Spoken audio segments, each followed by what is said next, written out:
Hey everyone, and thanks so much for taking the time to check out this video. Today's a special presentation. We got a couple things going on. First and foremost, I'm celebrating because I'm about to hit 1,000 subscribers, and by the time you're watching this, that means I'm there. So before anything else, I just want to go ahead and offer a sincere thank you to all of you out there who contributed to making that happen. I'm guessing I'm not alone in saying it's been a particularly stressful past couple of years. Things have been kind of weird since about winter of 2019, and it's been really helpful for myself personally to have this creative outlet in the form of a YouTube channel and something to direct my more productive impulses into in generally uncertain times. So once again, I sincerely thank all of you who have been a part of this. So now that we all have a nice warm and fuzzy, I promise you something special when I hit 1,000 subscribers, and today I'm going to do my best to follow through on that promise. Not gonna lie, I didn't think it was gonna happen this soon. I thought I had a couple more weeks, but I guess it's a good problem to have. But if you're wondering, that's why I'm filming this on a lunch break and I'm in my work stuff. So before we get too far ahead of ourselves, I got a kind of funny anecdote about where the idea for this video initially came from that I think a few of out there will probably appreciate, which is about 1.5 years ago, I had a multi-day text message conversation with, of all people, the mega gun tube star Garand. Now, let me be clear, I'm not pretending to be personal friends with Garand because I'm not. However, this is a true story. I had one conversation with him in my life, and that's where the idea for this particular video came from. He was at the time preparing to make his SKS 45 video. It took quite a while to come out. It's interesting to get into his process there to kind of have a little behind the scenes. But in any case, I had offered to provide premium SKS stripper clips for his video, which I ultimately did provide. As a brief another anecdote, I asked him to send them back to me because I wanted to frame them and do the whole YouTube fanboy thing, but he never sent them back to me, so a little salty about that, but I'm still a big fan. He makes awesome stuff. In any case, during that conversation, we were talking about the relative accuracy of different SKS pattern carbines, and I shared with him some of my beliefs on the subject, which I've shared before on this channel. He understandably asked if I could validate those beliefs with any hard data, and unfortunately, I could not. And if any of you have researched this subject, you probably know there's really not a lot of hard data on the relative accuracy of different SKS pattern carbines, and that was when I first got the idea bumping around my head that I have a modest reference collection, and potentially I could exploit that in order to generate some semblance of useful data. And that's exactly where we're going today. So now that I've sufficiently hyped this up, let's do a quick reality check. Valid accuracy testing is hard, and there are a lot of variables which make it hard, not the least of which is the human element. The test and subsequent data, which I'm going to present to you today, falls well short of what I would consider the bare minimum to draw any type of definitive conclusions. With that in mind, please think of this as a first step on what I hope to be a journey of increasing precision and relevance. Without any further ado, however, let's talk about the testing procedure. So the relative accuracy test, which I have conducted and am going to present to you today, involved 11 SKS pattern carbines and 172 rounds of ammunition. The rifles tested included 5 Chinese variants, including 3 State Arsenal 296, aka Triangle 26 variants, a first year 1956 production with a long barrel lug, a 10th year 1965 with a short barrel lug, and a 24th year 1979 also with a short barrel lug. Additionally tested was a 1973 non-26 manufactured at State Arsenal 416, as well as a commercial conventional carbine manufactured in 1988. Both the 1973 Type 56 carbine and the 1988 commercial conventional carbine both used pressed and pin barrels. Additionally tested were 2 Soviet rifles, both 1954 production, one Tula and one Izhevsk. Next, we got 2 Yugoslavian rifles in the mix, one M59 and one M59-66A1. Finally, we rounded out our test with one Romanian M56 and one Albanian 56-1. Well, unfortunately, I do not have barrel gauges at this time. I tried to keep the playing field as even as I could by only choosing rifles which have bores that are sharp and mirror-like in appearance, and all rifles were cleaned according to an identical procedure prior to testing. For the course of the test, I grabbed each rifle in a randomly determined order and fired 2 fouling rounds into a berm. The reasoning here was to remove any residual cleaning solution from the bore and eliminate the cold bore shot phenomenon. Following that, I fired 5 carefully aimed shots from a supported position into a target 42 yards away. That oddly specific distance was chosen based on my confidence in getting a repeatable sight picture using iron sights. The first 5-shot string was fired using 124 grain full metal jacket Golden Tiger ammunition. Immediately following this string, I reloaded and fired a second 5-round string at a new aiming point, this time using remanufactured Bosnian M67 ammunition. Finally, I repeated this process for the third time using 122 grain full metal jacket Tula ammunition. Having completed one cycle, I swapped the complete rifle for a new rifle and repeated the process until all rifles had been tested. This resulted in 3 individual 5-shot groups for each rifle, each using a different type of ammunition. Once the shooting portion was concluded, it was time to process the data. In order to best represent the capabilities of the firearms tested, I used a formula designed to mitigate human error without misrepresenting genuine spread. Specifically, I calculated the maximum group size for all 5 rounds of all 3 groups, and then averaged those to create a true average maximum distribution for all 15 rounds. I then repeated this process, only the second time I only counted the 4 best shots from each of the 5-round groups, resulting in a second average based on the maximum spread of 3 80% preferential 4-round groups. I then took the 50-50 average of these 2 averages, effectively creating a weighted average in which the furthest outlier shot is included, but only given half value compared to the 4 other shots. To make this a bit more simple, what I'm trying to do here is account for the uncertainty that comes with outliers, which can ruin otherwise decent groups. The problem with outliers is that while they may genuinely represent the mechanical accuracy of the firearm, there's also a significant chance that they are a result of human error. The statistical model which I used accounts for both possibilities and I think results in a more accurate figure. Let me state again, I understand that this is far from definitive data, and viewers need to understand that as well. That said, I do think that these are still valid data points, which if nothing else serve as valid signposts pointing in the direction of truth. So now that we've outlined the testing process, let's get a little drum roll going and look at the results, ranked from least to most accurate. In last place, unfortunately, we have a disqualification. As regular viewers of my channel might know, my Albanian example is a little bit persnickety, and it actually busted the primer of the second fouling shot that I fired, creating a suboptimal overpressure situation. I was bummed to have to remove it from the testing pool, but I did consider it to be a safety issue well on the range, and if I lost an eye or a finger, I wouldn't have been able to test anything, so the 56-1 had to sit this one out. Hopefully I can get it squared away and back in the running for future tests. In 10th place was the 1965 Type 56 carbine, with a weighted final score of 4.14 MOA. This was a bit of a surprising result for me, as I actually did expect a little bit better from this rifle. However, at the end of the day, 4 MOA is about the outer spread of what I would expect from a Type 56 carbine, and based on external clues with this particular rifle, I wouldn't be surprised if this example has the highest round count of any of the carbines I tested, so perhaps I shouldn't have been terribly surprised after all. Not particularly impressive, but still perfectly serviceable. In 9th place was the Romanian M56 with a weighted score of 3.91 MOA. This is consistent with my experiences shooting this rifle and Romanian rifles in general. I think Romanian rifles are beautiful, but their accuracy has never jumped out at me as exceptional. Once again, however, we are well within what I would consider to be the range for combat viability, so altogether, not a poor showing. Moving into 8th place, we have the 1988 Chinese commercial carbine with a weighted score of 3.81 MOA. What I can say here is I have personally observed this particular rifle shoot much better groups on many occasions.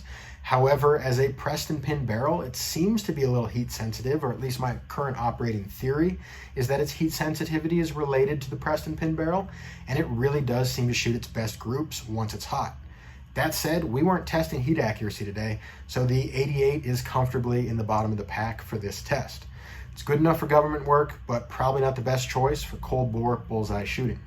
Now moving on to 7th place, we have the Tula SKS 45, putting up a weighted score of 3.65 MOA. Honestly, this is slightly better than I'm used to getting with this rifle, but not enormously so.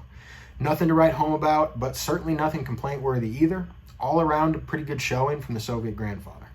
In 6th place, fittingly, we have the other Soviet rifle, the Izhevsk manufactured SKS 45, with a weighted score of 3.62 MOA. Not too shabby, basically identical to what we saw from the Tula example, and I might add that's a pretty darn nice looking group that it put out with the Tula. So we don't actually have a 5th place finisher, but rather a tie for 4th, with both the 1979 and 1973 Type 56 carbines coming in right at 3.58 MOA. It's kind of interesting to note that both rifles grouped all 3 types of ammunition very similarly, with the Golden Tiger performing the worst and the Bosnian M67 and Tula doing rather well. In my experience, both rifles are capable of shooting a little bit better than this, as I have historically seen a wider gap between these 2 rifles and my Soviet examples, but when push comes to shove, these are the scores they gave us. Now in podium territory, we see the 3rd place rifle is the Yugoslavian M59 66A1, putting up a 3.42 MOA weighted score. I'm not surprised to see this rifle in the top 3. Once again, broken record at this point, I have seen it put up better groups than what we saw in this test. However, still pretty decent. Moving on to number 2, we take a pretty significant jump forward as the Yugoslavian M59 put up a respectable 2.84 MOA.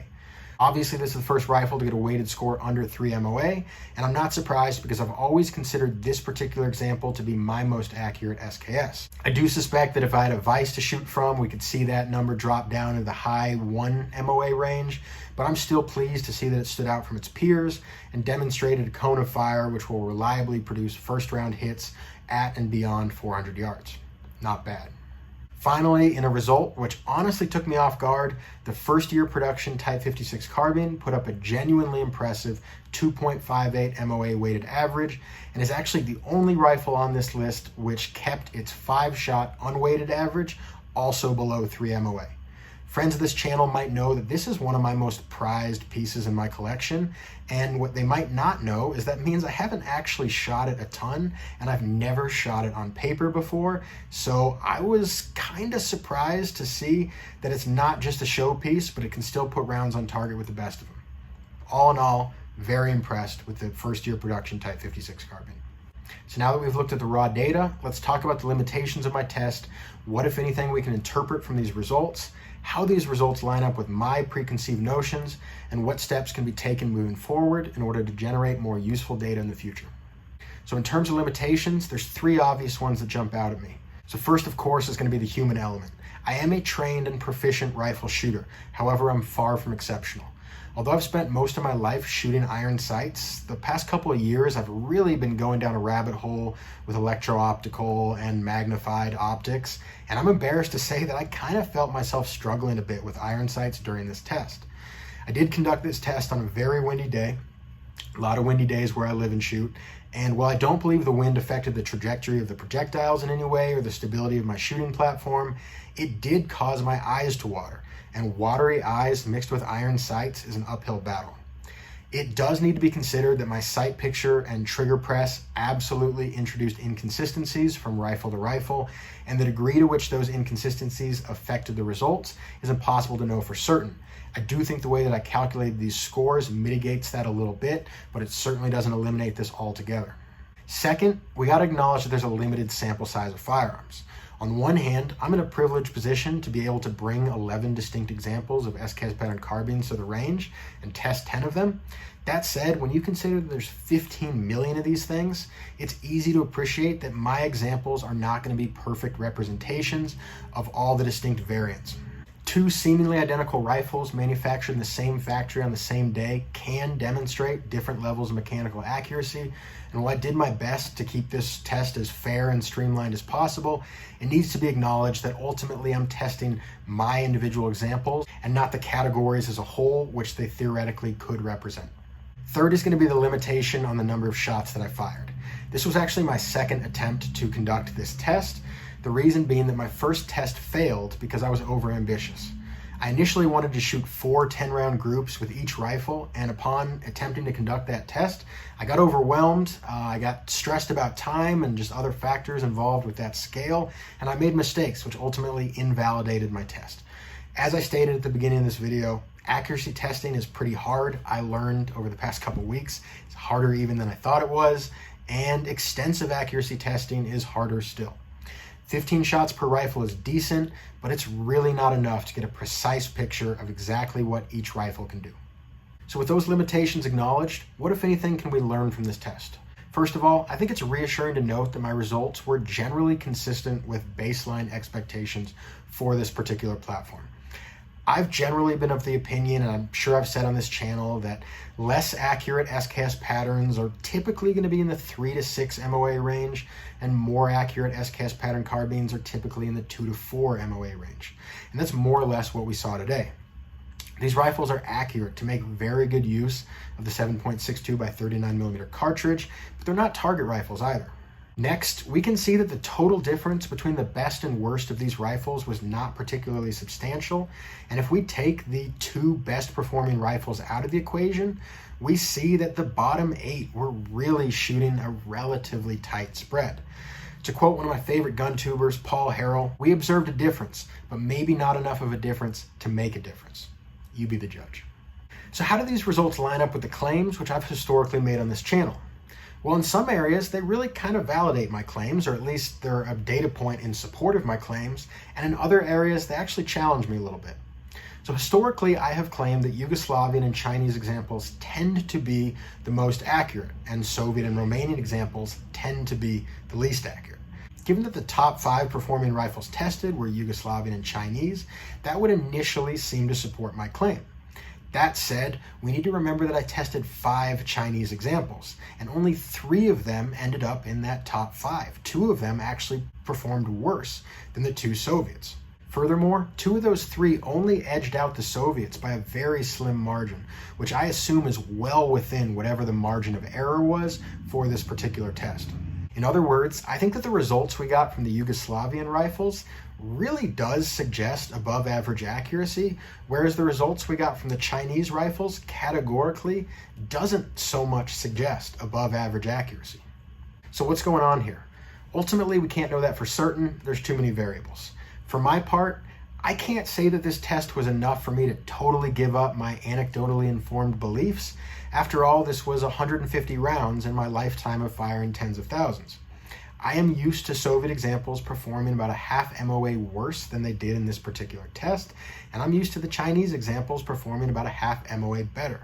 That said, I take intellectual integrity very seriously, and if nothing else, I am continuing to actively challenge my own preconceptions and consider alternate possibilities, particularly if that's what the evidence supports. One idea which I'm beginning to cautiously entertain is the notion that some of my early experiences and other people's experiences with Soviet patterns could be informed by the reality that Soviet examples tend to have among the worst triggers of all SKS pattern carbines. Generally speaking, SKS pattern carbines don't have great triggers, but the Soviets are oftentimes pretty near the bottom of the pile, and that could contribute to perceptions of reduced accuracy, particularly in my case when I was younger and didn't have as much discipline in terms of my trigger press. That said, I'm also not willing to let go of my idea that Soviet chrome lining is fundamentally inferior to Chinese chrome lining, as I do think that there's a lot of historical evidence supporting that belief. However, I'm keeping that inquiry open. So finally, given what happened today, what could future tests look like? This is where I'm opening up to you guys because I'm open to suggestions. For the first test, I prioritized getting all 10 rifles tested on the same day. Well, obviously I was aiming for 11, but it ultimately turned out to be 10. But frankly, I'm leaning against that in the future. Testing everything simultaneously creates a limit on how many rounds can be fired, and it introduces the possibility for shooter fatigue. I kind of like the idea of creating a standardized testing procedure which allows me to generate more precise and statistically deep results that can be compared to other rifles tested at other times. That also opens the possibility of other people recreating that standardized test on their own, contributing to the data pool and hopefully mitigating some of that limited sample size constraint. Like I said though, let me know what you think in the comments below. I really am open to hearing how I can do this better. So that's it for testing, guys. I know it wasn't perfect, but I hope at least a few of you found it entertaining or thought-provoking, and perhaps more importantly still, that those of you subscribers who helped me get to this 1,000 mark, I hope this is the type of content that made you click that button in the first place and is going to bring you back to this channel in the future. If it's not what you're looking for, please go ahead and let me know in the comments. Obviously, at the end of the day, I am here based on my own interests, and ultimately I'm only going to make content which I genuinely find viable or interesting to myself. However, I think there's a ton of overlap there, and I know that a few of my subscribers can attest to the fact that when you put suggestions in the comments, I read them, and I've made at this point about a half dozen videos purely based on comments. And honestly, some of those videos have been the most fun to make for me, and they've performed the best on YouTube. So all in all, it's a pretty engaging and mutually rewarding process, I hope. So as a brief bit of housekeeping, some things that subscribers or people considering subscribing can expect before the end of this year. I do have some great content coming, or content I think is going to be great anyway. Speaking of viewer suggested videos, a great friend of this channel, he requested a video on the effects of deploying a bayonet on the accuracy of SKS pattern carbines. I've completed a full test on that. It's all filmed, ready to go. I basically just need to edit that video together, so that should be coming relatively soon. Another video that I'm super excited for is going to be a head-to-head comparison and test of 3 first-generation auto-loading battle rifles. The most successful of the first-generation auto-loading battle rifles, of course, the M1 Garand, and the 2 competitors that I think that if history had gone differently, could have challenged the M1 Garand for supremacy in a way that the SVT-40 and the Gewehr 41 and Gewehr 43 were unable to. And those are going to be the AG-42 Jungmann and the FN-49. I'm really excited to see how those 3 rifles compare to each other at the range, and when we really break down and get real nitty-gritty on the specs and the cycle of operations of those particular weapons. Last thing I want to announce is that I'm going to be doing a giveaway. I hit 1,000 subscribers, and I don't have a ton of disposable resources, but I want to find a way to just make it a little bit more engaging and have a concrete way to say thank you to the people who have contributed to this channel's modest success. I got 1,000 subscribers. I know that I'm not Hickok 45 over here, but I'm happy with it, and I think it'd be fun to interact in a slightly different way. I've got a pretty ridiculous stripper clip collection, and I thought I could send out sample packs of premium and sometimes rare stripper clips to some of you. I'm still trying to figure out the rules on YouTube on giveaways. I might end up doing that over on Utreon. I'm not trying to phase my channel over to Utreon, but I might need to do the giveaway on Utreon. So if you're interested in that and you are 18 or older and in the US, unfortunately, due to US federal law, this one's gonna have to be in the US. I am looking at ways to try to include my viewership in Canada and elsewhere in the country, elsewhere in the world, because I do recognize that you guys have played a really big role in getting the channel to this point. So I'm trying to think of that long term, but for the moment, we do have a US stripper clip giveaway planned. So if you're not subscribed and you're interested in that, subscribing is probably a good way to be aware of the details of that when that does happen, because it will happen.